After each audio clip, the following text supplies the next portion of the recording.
is a war. It's happening now. It will decide the fate of humanity. The time to choose sides has come. We are the resistance. We are the InfoWar.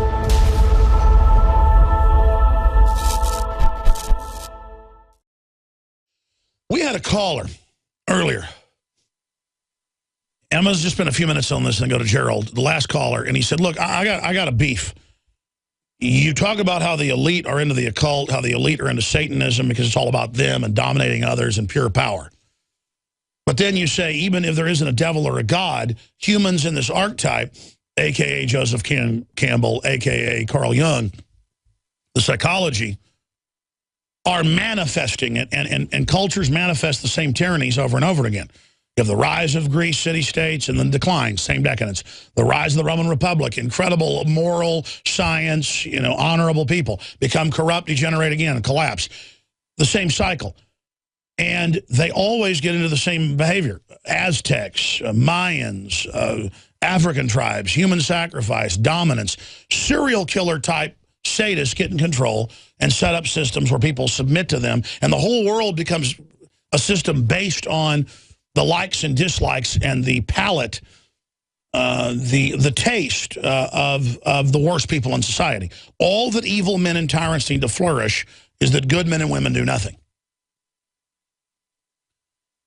So I am a Christian, raised a Christian, and I believe in the teachings of Christ, and I personally have had spiritual experiences that are private. But I don't put people down who don't believe it or who question it because of the corrupt churches and the whole system. I don't judge them as bad as the state-run religion is in this country across the board. Not just Christianity. They've infiltrated all the groups, the Muslims, the Hindus. The atheists have kind of become the Democratic type, a government-worshiping group. We've had famous atheists on who actually agree with that, like Stefan Molyneux. He says, no, it's true. They just get rid of God and then worship the state. That's why you say you have God-given rights because that's above the state. So if you don't believe in God, but in the system of God-given rights, you're a humanist. You are on top, not the state. So my issue is the system wants to get rid of the real teachings of Christ. I believe in God. I know it's real, but I don't get mad at Jesse Ventura, who's my friend, who doesn't believe in it. I don't get mad at people. So all I'm saying is, whether you believe in the devil or not, there is human destructive parasitic enslavement systems going into place that we should morally say are wrong. Well, they tell you in psychology there is no right and wrong, there is no morals, but do what we say or you're racist. Turn your guns in or you're, blah, blah, blah. It's all guilting. They just don't want you to have a moral compass that you set so they can set yours for you. That's what I'm saying. So that's the issue. I'm an inclusive broadcast here. And I don't judge people that believe in other things. I believe enough in my thoughts and in what I'm trying to put out that I believe it's going to lead people more to my point of view, but I'm not going to beat them over the head with it. Some of the most corrupt, out-of-control people are these churches and these clergy response teams and these systems. It's all a bunch of Pharisees, just like in Christ's time, up on the hill saying, I pray in public, I'm good, everybody else is bad. That would make me an atheist looking at those people. But I know that God will say, I didn't know you.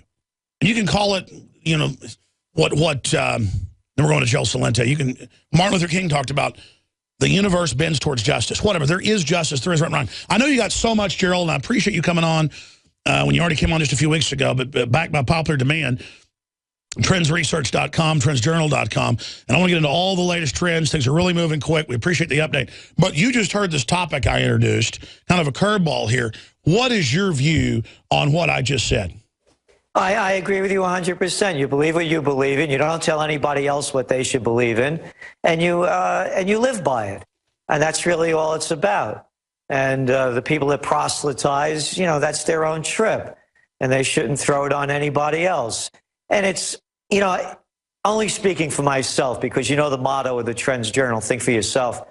And my definition of hell is taking that last breath and knowing that you lied to yourself and you weren't the person who you said you were or could have been. And when all of these people talk about, the politicians particularly, what will their legacy be? How will history judge them? History doesn't judge you. You judge yourself. What's your legacy?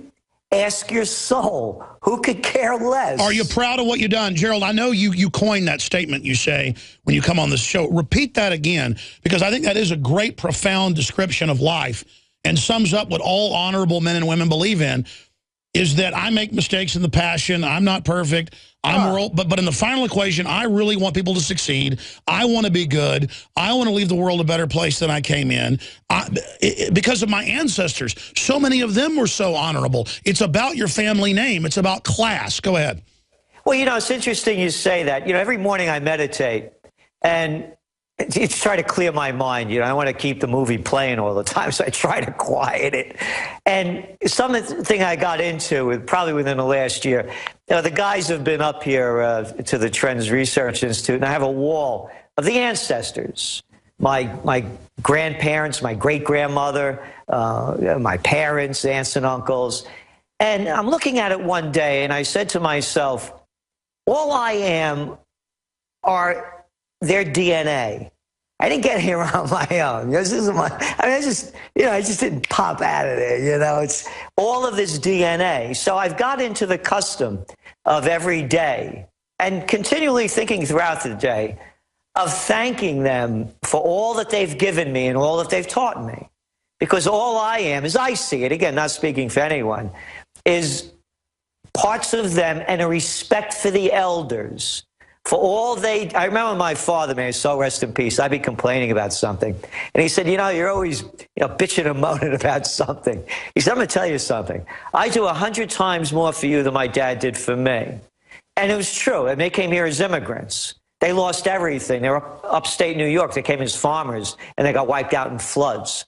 And, they had to separate the kids, and they grew up with aunts and uncles, So I appreciate, and now as I become an adult, I understand more and more what they did give me. And as you mentioned, I'm not close to the guy that I was when I was in my, growing up. Yeah, I look back at the things that I did. Oh, my God, I did that, So to me, it's about leaving this life on a high note. And the high note is simply being true to yourself. You know the truth within. Everybody does. Everybody knows it. You could BS all you want. Man, when the lights go out and if you have time to think of that last thought, you're going to know what truth or lies are.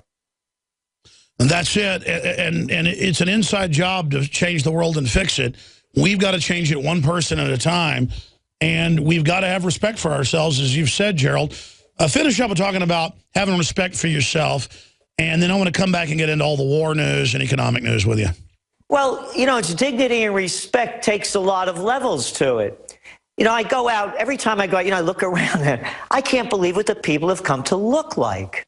And it's a reflection on who they are and what they become, what they eat, what they think, what they watch. But it really goes much deeper than that, as I think about it. And again, this is only the way I see it. It's about dignity, courage, and self-respect. Because when you have those elements, you don't take anybody else's baloney. If you look up to your political leader, as I see it, you're looking down to yourself. So why would anybody want to do that?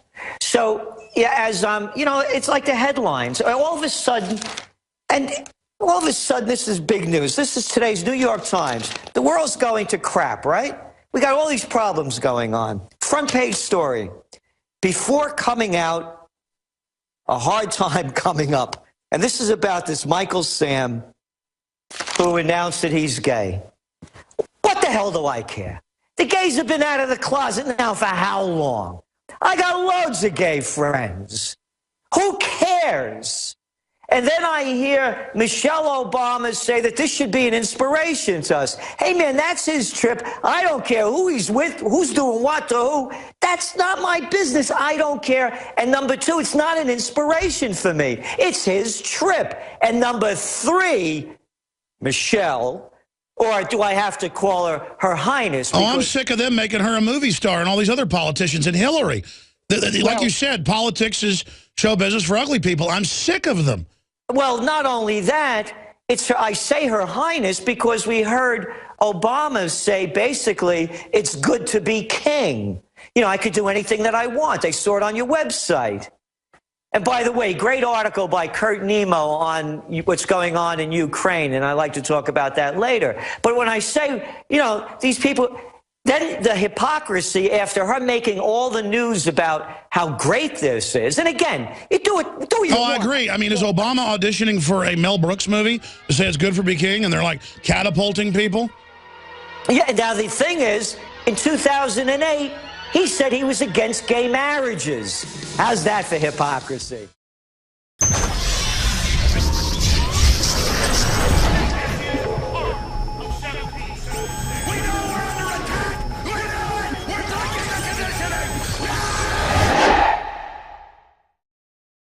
Americans have been turned into sheep on average. They think compliance is freedom. And a nation of sheep will be ruled by what? Did Thomas Jefferson say? Wolves. Gerald Celente is our guest. We'll take some of your phone calls all over the map for him coming up. 800-259-9231. Please address your questions to Gerald. 800-259-9231. Gerald, going back to you in the short segment, long segment coming up. Obviously, the craziness is getting out of control. And I want to get into Ukraine, the economy, all of it. But stuff's so crazy now, I can't even believe it. And if I'm becoming almost passé on so many fronts, but then no one gets in trouble. The fake Bin Laden raids, Sy Hersh exposes it.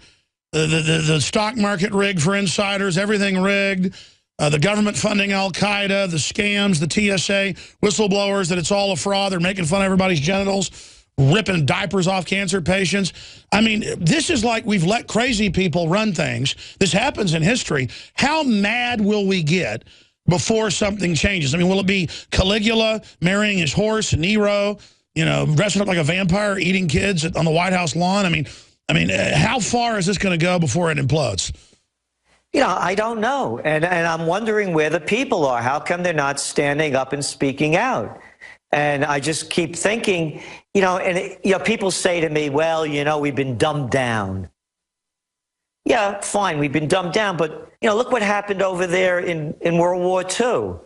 I mean, the Germans weren't dumbed down. In the 1930s, they were at the height of Western civilization, culturally, philosophically. Exactly. The greatest pinnacle to that time was Germany. You're right. Yeah. So it's not a dumbing down process. It's something greater than that. And I don't know what it is, but I can see where this is going. You know, look what they did with this Olympics. I mean, here, you know what this is? No. It's a toothpaste bar. Oh, yeah. You never saw one before? Oh. Can you imagine they made that crap up? There's toothpaste bombs? They're creating total mental illness, where everyone's scared of everything. Exactly. And what they did is the Americans said, if you get on their planes going to Sochi, watch out for them toothpaste bombs. And all the major media repeated it. And you're talking about sick people? Only a psychotic person could make up something like a toothpaste bomb. Well, statistically, it's more dangerous to drive to work, even if terror attacks are real. Stop being cowards. Americans never, I'm going to give up all my rights because somebody might kill somebody sometime. I mean, it's ridiculous.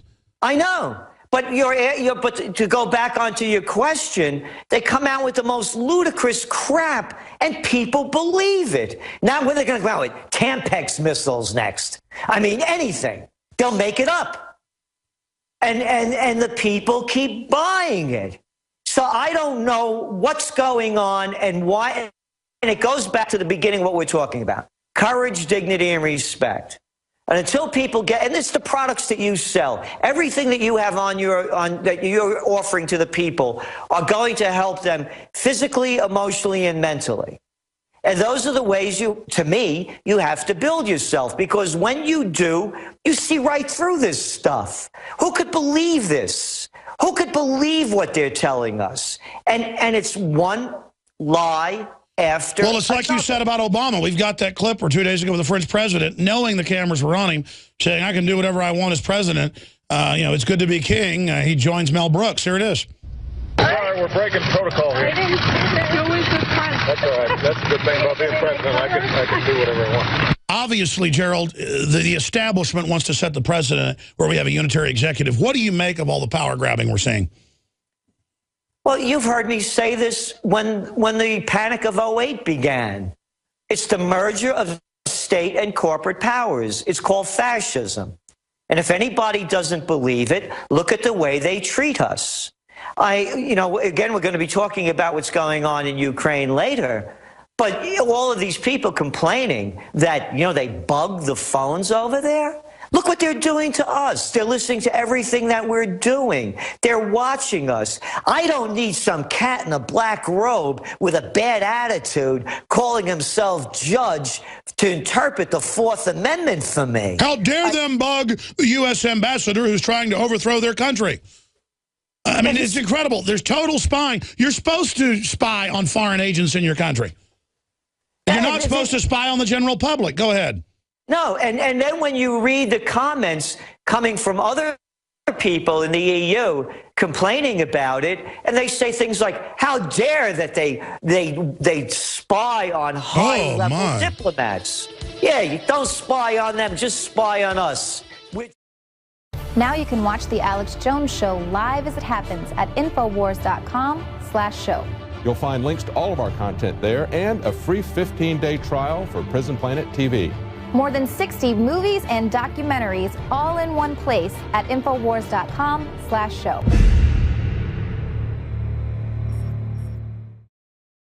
The facts are in. The studies are legion. Sodium fluoride and other toxic members of the fluoride family are devastating the health and cognitive ability of the American people. So why are the social engineers adding it to the water? Simple. Dumb down the host population that the parasitic technocracy is feeding on. We may not have been able to get fluoride out of the water supply yet, but we can help to get it out of our bodies. I am extremely excited to announce the exclusive InfoWars Life Fluoride Shield formulation, fusing 6 of the best documented ingredients from around the world to help the body remove not just toxic fluoride residues from the body, but a whole host of toxic substances. Let's take a stand against the globalists by blocking their poisons with Fluoride Shield. I use Fluoride Shield every day. Secure your Fluoride Shield and other pioneering formulations at InfoWarsLife.com today. Let's start cleansing our bodies now and support the InfoWar at the same time. That's InfoWarsLife.com.